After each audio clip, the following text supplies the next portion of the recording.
Welcome to the Deep Dive, where we take a stack of articles, research, and insights to give you a true shortcut to being well-informed. Today, we're plunging into a truly fascinating and maybe unsettling look at how neuroscience is being used to study artistic masking. Yeah, we've got a really compelling review of a specific study here, the Drexel Pan-EEG study. It claims to measure the neurocognitive mechanisms of something called passing as non-autistic, or PAM. Okay. But our source for this deep dive argues pretty strongly that this isn't just research. It's more like a replication of institutional biases and, quite strikingly, what they call a biometric recording of a wound. Wow, biometric recording of a wound. That phrase, it immediately grabbed my attention. It's such a powerful statement. So our mission for you today is really to unpack this study's core claims, understand this really profound critique leveled against it, and maybe explore the broader implications for how we understand and support autistic individuals. So let's start at the beginning.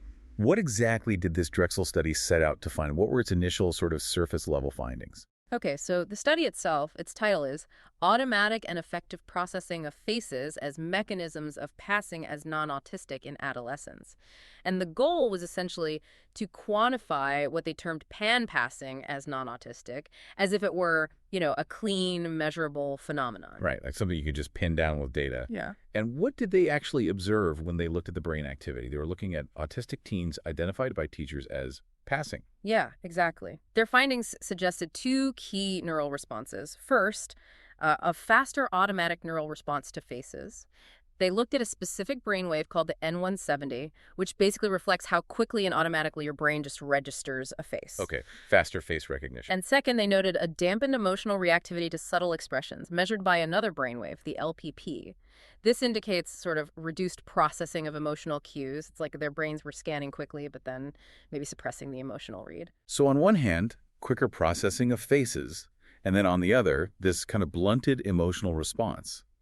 How did the researchers, and maybe their press release, how do they interpret these findings? Well, the study and the press release framed these findings quite positively, actually. They used terms like efficiency, readiness, a coping mechanism, or even a cognitive strength. A strength. Interesting. Yeah, they speculated these children's brains might be, and I'm quoting here, wired to quickly recognize social cues whilst dampening emotional responses. And they suggested this could be a way to identify autistic youth who haven't yet received a diagnosis. Okay. And this interpretation is where our source had that very strong reaction you mentioned, describing it as ew, ick, and saying their sinking feeling deepened. Right. Why such a visceral response? It sounds, on the surface anyway, like a neutral scientific finding. Well, yeah, that's the crux of the critique. The source argues that the study tries to capture what they call the cost of our self-erasure in a brainwave, and then discuss it in supposedly neutral terms. But the author sees this not as neutral at all. They see it as exactly that, a biometric recording of a wound. It's like taking a picture of a deep personal cost and just presenting it as, well, another data point. Right, stripping the context, the pain away. So it's not just about documenting PAN itself, which as you said sounds complicated and really context dependent. It's how it's framed admiring it or using it as some kind of early detection marker. Why is that seen as problematic? The source argues that framing it that way, it moves beyond just curiosity into what they actually call complicity. It completely avoids asking the deeper questions like, how does this research help end the need for autistic self-erasure? Or how could it liberate people from environments where passing feels like the only way to be safe? In fact, the critique is that it risks reinforcing the very conditions that make masking necessary in the first place. It doesn't critique the dominant culture's demand for a certain kind of performance. It just measures compliance with it. That really brings us to the core, doesn't it? Yeah. The true nature of PAN or masking, as understood from, well, a lived experience perspective. The study describes it as this neurocognitive phenomenon, kids being socially efficient. Yeah. But what does it actually feel like from the inside? Yeah, that's a huge disconnect. From the perspective of lived experience, masking is described as feeling like dissociation, emotional suppression under duress, and a constant risk calculation. It's not about efficiency. It's seen as an embodied adaptation to a culture that often punishes divergence, sometimes subtly, sometimes not. Those flat affect or subdued reactions the study might pick up on, they aren't necessarily signs of resilience. They could be a child just trying really hard not to provoke, trying not to break unspoken rules they were never explicitly taught. that LPP signal they're measuring, our source suggests it could literally be the ghost of the emotion we didn't dare show. The ghost of the emotion, wow. So it's less a trait or some kind of subcategory and much more like a trauma-informed strategy. Oh, And what are the consequences, the often hidden cost of this constant invisible labor of masking? they're profound. Our source says masking consumes spoons, referring to energy levels, at a rate most cannot see. It wears the body down, and it drives the mind toward collapse. That sounds exhausting. It is. And the irony is, when someone is successful at passing, the reward is often just being missed entirely, which means no support, no understanding, no explanation for the bone-deep exhaustion, the shutdowns, or the constant social confusion, just, as our source puts it so starkly, the cold comfort of invisibility. The cold comfort of invisibility. Yeah. They refer to this state as learned hypervigilance and a nervous system in lockdown, reiterating that measuring it is like creating a biometric recording of a wound. Okay, let's shift gears slightly and look at how the study actually defined passing as non-autistic. Our source calls their method riddled with sleight of hand. How exactly did they decide if a child was passing? Right, this is crucial. They defined PAN basically through a statistical discrepancy. It wasn't based on asking the kids themselves. If a child scored high on the ADOS-2, that's a structured clinical observation tool used for autism diagnosis. Okay, the formal assessment. Right. But then their teacher or parent rated them low on another tool, the SRS-2, which is more of a questionnaire about social responsiveness in everyday life. Like in the classroom or playground. Exactly. If there was that gap, high on ADOS, low on SRS, the child was labeled as PAN. But crucially, no questions were asked about the child's own intentions, their feelings of safety, their level of fatigue, or the specific context where they might have been perceived differently. So it's purely based on this gap between a formal test and an external observer's rating. Our source calls this specific approach institutional blindness being rebranded as neurological intrigue. Why is relying so heavily on teacher reports seen as problematic here? Well, think about the settings. The ADOS-2 happens in a controlled artificial environment, usually one-on-one.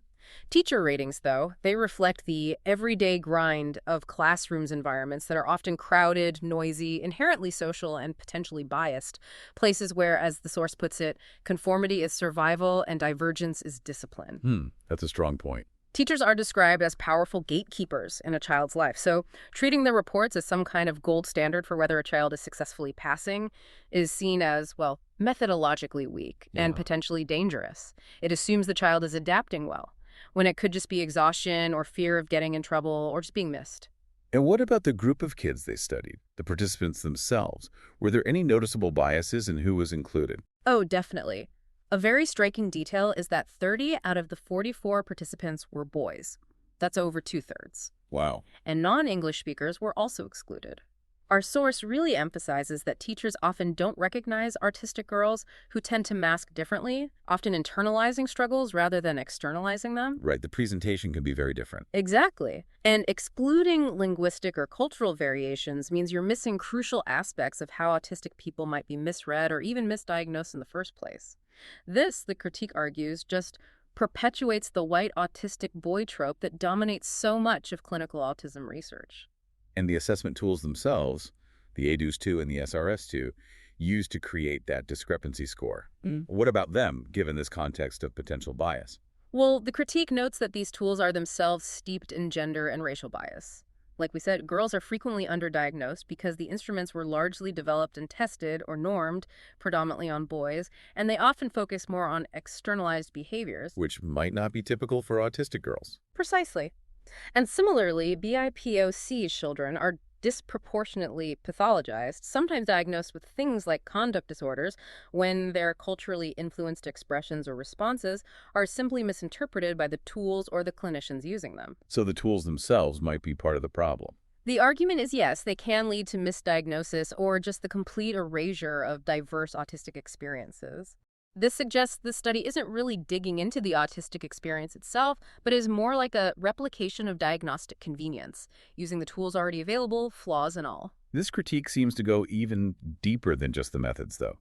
Our source suggests this study isn't actually about understanding the autistic experience, but about capturing it. What does that distinction mean here? It's a really key point. It means that PAN, this survival strategy, this trauma-shaped adaptation, It's being subtly reclassified. It's moving from being understood as an experience to becoming a category, a neurocognitive subtype. Like a label. Exactly. Something to be measured, codified, and monitored. And the critique suggests this isn't being done in the spirit of genuine care or support, but more out of institutional curiosity dressed up as compassion. It's a fundamental shift in how we're talking about masking. So when our learned need to disappear, as the source puts it, transforms into something quantifiable, like a waveform on an EEG or an efficiency index, or just a diagnostic footnote, what's a real-world impact? What are the concerns there?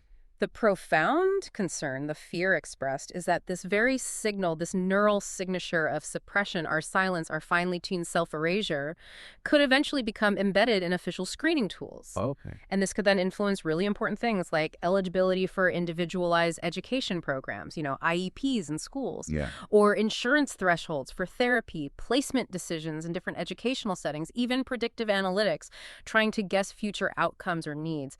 It essentially risks becoming, as the source puts it, a tool to measure how well we're obeying. Measuring obedience. The source labels this soft surveillance or the velvet yoke of early intervention. It sounds quite sinister when put that way. What's the hidden agenda, according to this critique, beneath this sort of benevolent language of helping kids? Well, the argument is that it claims to help, but the underlying mechanism is by subtly remaking us or modulating us.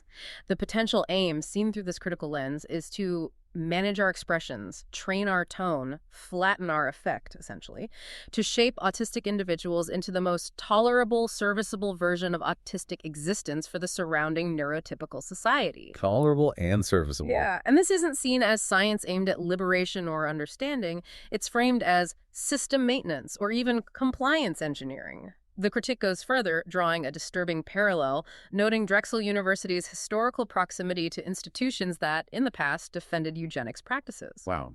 It argues that this study represents the modern language of betification instead of sterilization, a more subtle, data-driven continuation of controlling expressions that don't fit the norm. So, okay, boiling it down. It's about studying the responses, the brain signals, not the systemic forces or the environments that require those responses in the first place. It's measuring the adaptation, not the pain or the pressure that shaped it. Quantifying the ability to contort and calling that insight. Precisely. That's the core of the critique. PAN gets reframed from potentially being a cry for help into being seen as a clinical success story. Look how well this person is adapting. And our source asks, very pointedly, who does that serve? And the answer they give. The unequivocal answer they give is not us, not the autistic community, not the children who collapse from exhaustion after a day of masking, not those who get denied support because they seem too functional on the surface, and certainly not marginalized youth whose needs are consistently overlooked by these frameworks. One of the most, frankly, disturbing aspects highlighted in our source material is the complete absence of autistic voices within this study. What does that silence signify about the approach? It signifies, according to the critique, a profound lack of respect for agency and self-knowledge. There is, quote, no autistic voice here, no agency, no narrative sovereignty. Nobody seems to have asked the autistic youth involved what they had to say about their own experiences of masking, about safety, about what environments felt okay and which didn't. They weren't consulted about their own lives. Exactly. Instead, they are, in the words of the source, reduced to a data source, a curiosity, a problem to decode. The autistic children are essentially spoken over, around, and about, but never with. And the language used in the press release, those phrases like early identification and better support, they sound so positive, so benevolent on the surface. But what's the deeper critique of using that kind of framing here? The source calls it a paternalistic sheen. It's a top-down approach that sounds helpful but completely bypasses the really fundamental questions. Questions like, why might a child feel they need to suppress their true self to feel safe in a particular environment, like school? Yeah, the why is missing. Totally. Or, what does it truly mean for a child to perform normalcy so convincingly that even their own teacher, someone who sees them every day, doesn't recognize their internal struggle or their neurotype? The entire framework seems to presume that PAN is something we do, like it's an active choice, rather than what the source argues it often is, a coerced adaptation to survive environments that refuse to accommodate us.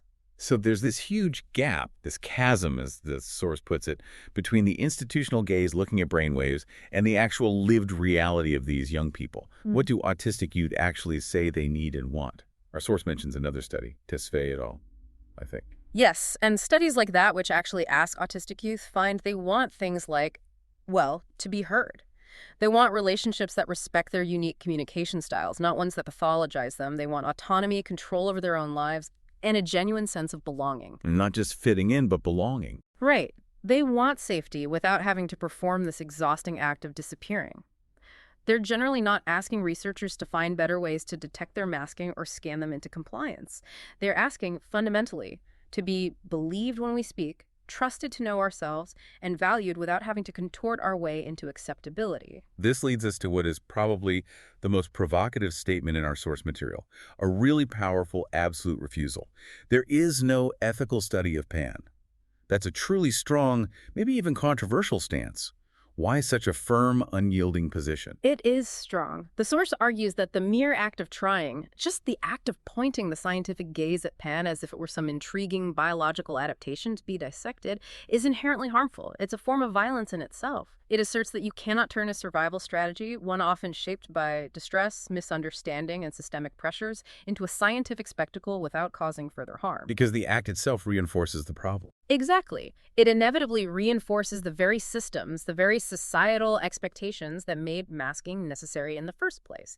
It normalizes the scrutiny of the adaptation rather than questioning the environment that demands it. So the argument isn't just about tweaking the frame of the study or the lighting rig, metaphorically speaking.